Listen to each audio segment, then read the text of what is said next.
It's only going to be an A when there's nobody on base. Right? Nobody on base, beginning of the game, beginning of the inning, nobody on base. This is where you're going to start. Doesn't matter what the outs are. We'll talk about it in a minute when there's somebody on first, somebody on second, somebody on first, second, third. You won't be an A, you're going to be a B and C. We'll talk about that in a minute. Okay? This instruction right now is just for nobody on base in the A position. First thing we're going to talk about is what happens when the ball is hit to the infield. Okay? There'll be another mechanic when the ball gets hit to the outfield. What I mean is, you as the base umpire, in a position, the ball gets hit to the infield, you read it, right? Shortstop's got it. Where do I go now to make the best possible call on this play? It's going to be in first base because nobody else on. Got a runner, running to first. Where am I going to go? Does that make sense? Okay. So in the A position, you're going to start about 10 to 12 feet behind first base, like here. The foul line's going to come down here. We don't have a foul line. You're going to be in foul territory, a couple of inches, right? You put right on the line. Why aren't we in fair territory? Because you'd be in play. Right. What happens if it hits me and I'm in play? Fair ball. Ball's in play. So we're going to be over here out of the way. Okay, 10 to 12 steps back. If the first baseman's playing back, which they will sometimes, go deep back again. Like way back, like you do sometimes, then you want to be out of his way. That way, if there's a ball comes this way, I'm not in the play. Okay? He plays up, like bases loaded, one out, you're playing up. Again, still 10 to 12 feet back. Okay? Make sense? Okay?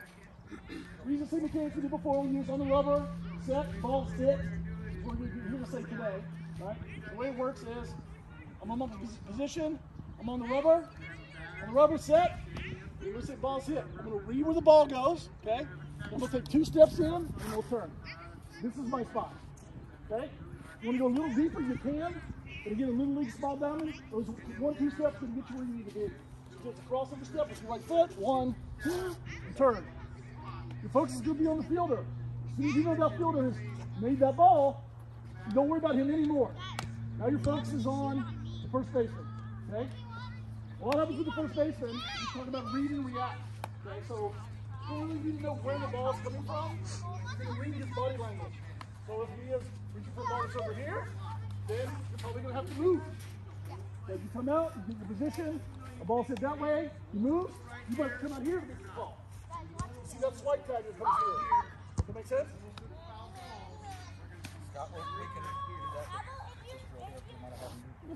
Sure. So, a little drill you talk about is being able to see the ball. We talk about angle and distance, right? What do you think is more important as an umpire calling a baseball play, angle or distance? Angle. Angle, right? And we'll show you the way it works. So can you guys tell? Am I touching him? Where I'm at? Yeah. Am I touching him? Move to where you can see.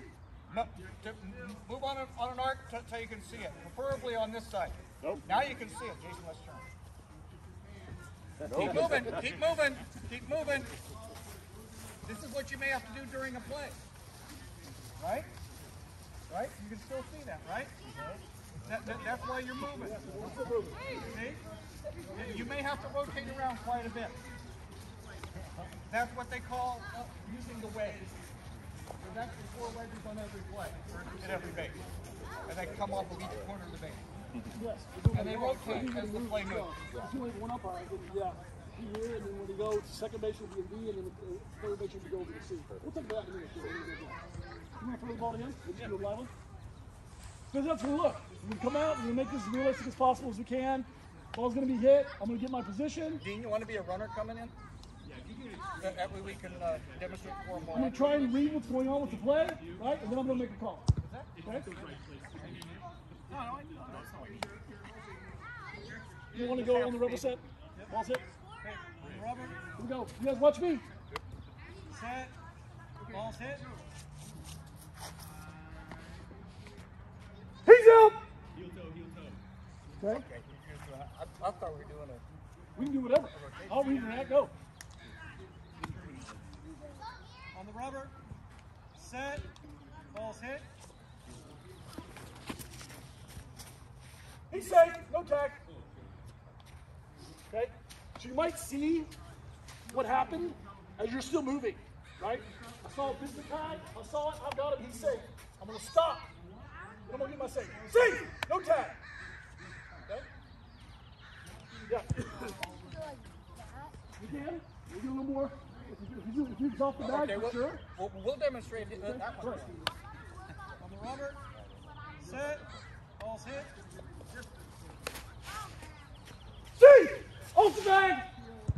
foot did? Okay, that's where you give that one. Probably the most important thing. That's the elevated mechanic. The most important thing is that as an umpire, slow down, read, react before you make a call. Because watch what could happen. If you call it out too quickly, Robert, set, ball's hit. he's out. Oh crap, he's safe. Off the back. Yeah. That doesn't look good. You know that. Watching And it doesn't baseball, sound you hate that when the umpire's like, oh, he's changed his mind. What Dean is saying is the most important thing. If you guys learn anything out here today, it is slow down. Right? You have all day to make the call. All day. Never make a call too slow. You see the MLB guys? Ball comes in, guy's out by 3 feet. Right? He stands right here. Pitcher throws it back. Goes back to the pitcher, then he goes. He's out. Okay? So what are we gonna do? We're gonna stick to it. If we know we messed up and it's an obvious call, are we sticking to it or are we saying, hey, on the back call, reverse it? Or Good question. So what you should do, this goes with baseball etiquette, managing baseball. You make a call, you own it. It's your call. Be confident in that call. Now, the manager can always go, time, Lou, time. You come out and go, hey, Lou, I thought he was safe. You called him out. Can you get some help? Now, it's up to you whether or not you want to get help. This is the two-man mechanics. It's by yourself. Who you go talk to? I don't know what you say. I don't know.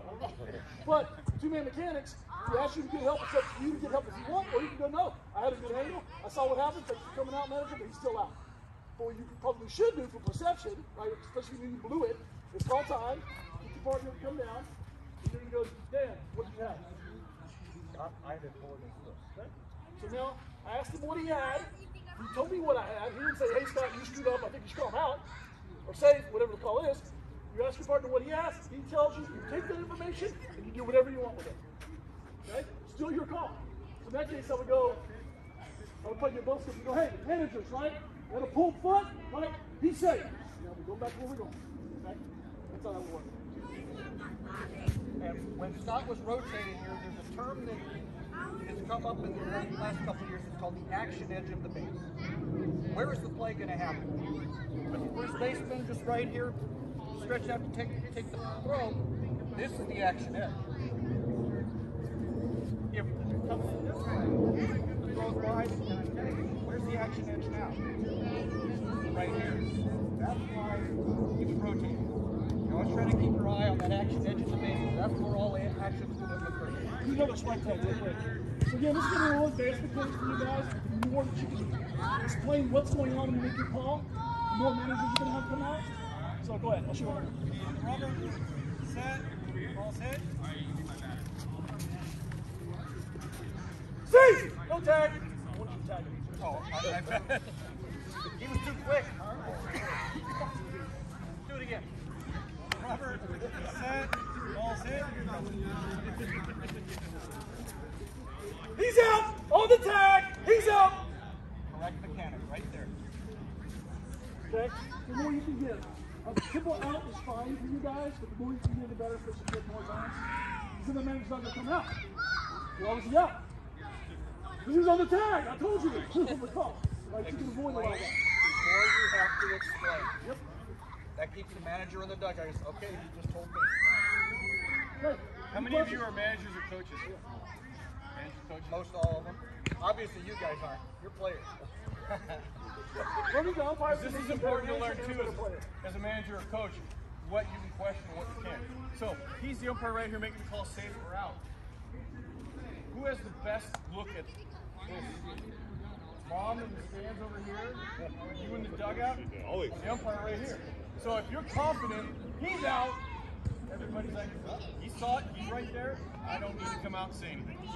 There's one word we usually hear a lot. See and saw, right? That's what you learn. How are you going to learn hearing? Everybody turn and face the fence. It's called blind umpire. Turn and face the fence. This is the sound of the ball hitting the glove. This is the sound of the foot hitting the bag. What's that called? Out? Okay, what's this called? There you go. That is a quick demonstration of blind umpire. So when you there's one point to stop, maybe glossed over, but because we do it so much, sometimes we miss it. When you come out here, you rotate out, you identify there's going to be a throw, you're looking down to make sure the first baseman keeps his feet on the bag, or foot. You hear the glove, the pop of the glove before the foot comes in. One more key item. Your eyes are going to come up to verify you still have possession of the ball. And it didn't go. Like that. If you react to that too quick and the ball drops, now you've got that oh crap call. Right? Or shoot ball. Any questions about this part? Yes. Good question. Sharp hit ball to right field. What's your positioning if there could be a Yeah, player that's a first? great question. Probably in double A or whatever, I would still go get my 2 feet, right? Upper ball, all-stars, absolutely. What do you do is the ball hits to a shallow right fielder. If I come here, I'm probably going to be in the way of that throw, trying to get him to first. So, you're here, got territory, and that ball hits sharp, and you turn about that, right? I'll take 2 steps over, and you can turn, chest the ball. So now I've got my angle coming in, and he's going to make that throw from shallow right field to first base. Probably the lower position guys not going to have it. Well, the problem there is Little League happens. It all blows up down here. You're now over there. Where's your next play? You're now chasing a 10, 11, or 12-year-old from back here, and you're 35, 40, or maybe even older. I'm 63. I'm not trying to chase 12-year-olds. Probably the most important thing is know where the ball is at all times. Keep your head wherever the ball is so you don't get hit in the back of the head. You don't want to like completely zone in on where you think a play is going to happen and then all of a sudden, the 12 ball just threw it right in the back of your head. And so always know where the ball is. Like you saying, right? You can't have a play without what? So if you always know where the ball is, you're not going to miss anything. Right? So you know where your ball is, right? You're going to have, your head on the swivel looking at where the players are, instruction and things like that, but you got to know where the baseball is at all times, okay? When you're over here at the plate station, we call it chest the ball. On the plate, chest the ball. So everything is square right in front of you. This is chest the ball. Keep it all right here. Out on the bases, chest the ball means you're seeing everything out here. So if he's got the ball, I'm still chest the ball because I can just move my head. At the plate, you're not moving your head all over. So right here, I can see chest the ball. I've got chest the ball there. If it starts getting back here towards Jason, now I've got to drop step. Now I'm chest the ball all over. It's a 180-degree view that you can see on the base.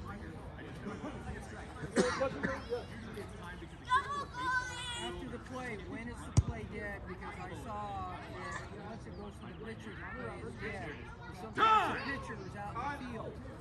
So I heard the ump say, okay, play's dead, but the pitcher is out here. So if they're in the outfield, they throw to the pitcher, is it dead then?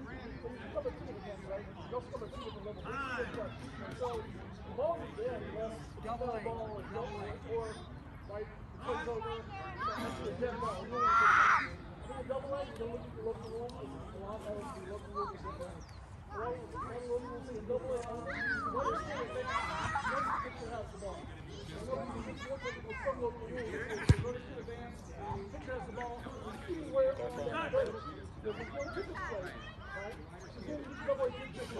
So our local rules say within the 10-foot circle. Okay, so there you go.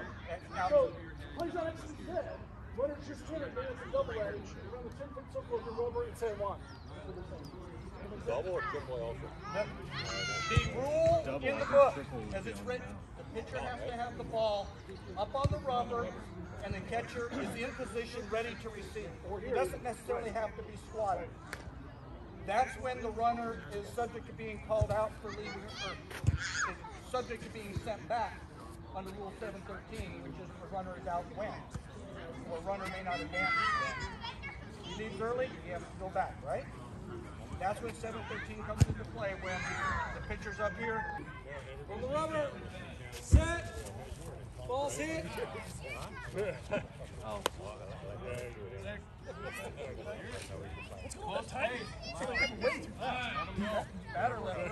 He left before the ball was hit.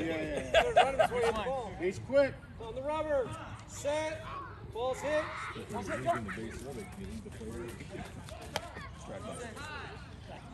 So, again, guys. I'm not sure it's right for the timing, Coming out of the but dugout. Safe. Coming out. timing. Coming out hot. Make them believe it. On the rubber. Set. Ball's hit. You know what's the pass? What I found is the pass. Okay. Make your mechanics, guys. Safe. Out and down. All right? Let's make it crisp.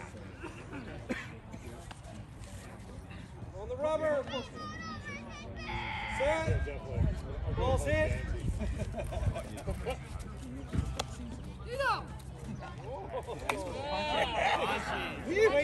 Waiting for that one. On the rubber.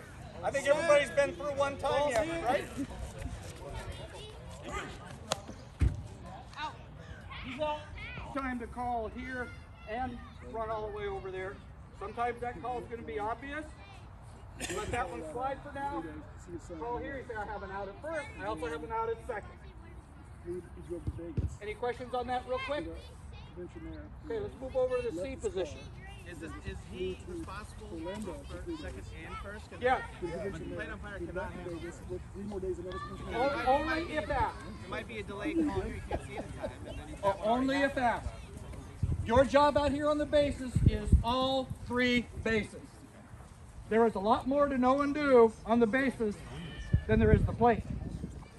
Now you see over here, Jack is playing off of little Randy's right shoulder again. He could play off the left shoulder, but I'm going to favor this position with bases loaded. I'm going to cheat a little bit more towards third because what are they going to try to do now? They're going to try to pick off at third a lot, right? So you're going to try to get a position there. But you've still got to make that call all the way at first. You're going to make your call, and you're going to take a read step just to get over to get a better angle at first and make your call. Remember, it's angle over distance. All right? Travis, play second base for me. Okay. Runner at first and second. We're going to go for a double play. On the rubber, set, ball's hit. He's out. Safe. See? They can't always get both ends, can they? All right. When a ball goes to the outfield, we have a ball that goes all the way to the outfield. Ball's hit.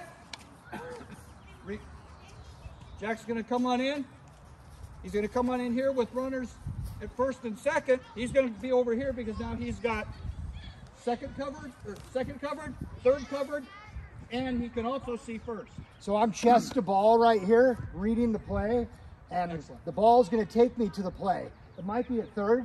It's more likely to be at second, but chest to ball and awareness, it will help you evolve to the play. The ball will take you to where the play is going to be. You still have to have your peripheral vision on so you can see all your obstruction and that kind of thing run around the infield. You may have a plate umpire that's helping you cover third, but if that plate umpire doesn't say anything or doesn't come up, it's still yours. Question right here. With leaving the base early, is that also something that you can put in your pocket? By putting your pocket being all responsible for, yes. Rule 713 is yours. So, are you talking about? No. So I'm just saying, like, so say I have this guy leaving early or something. Say you have Before the ball crosses the plate or reaches the plate. a ball that puts play, and this guy leaves the ball early. Yeah. And the ball rolls 400 feet away. He left early on the pitch. So what do I do with the batter who? That's going to be in your rules session this afternoon with Barry. Good question, then. Yeah. Yeah, I'm saying if it was a triple. That's for your rules session this afternoon. Why is your B not a large mechanic there? On a large field, you have a whole lot more room in here. You'll come inside. So 60-foot diamond, you're always outside. Now, large diamond is anything over 60 foot. So intermediate division, you're still playing inside, but if the infield is creeping in, we have a signal as umpires. You tell your plate umpire, hey, I'm behind them, because you're going to get back. Because it gets real crowded in here when you get all those people in. Good time in your walk. No, I just saw him sprint in here on a base hit there. If you're out and the ball's hitting the outfield, then you come in. Yeah, that's what I'm saying. Why not eliminate that? Just start your beat. Because of the fact the field's so Too many. small, Okay.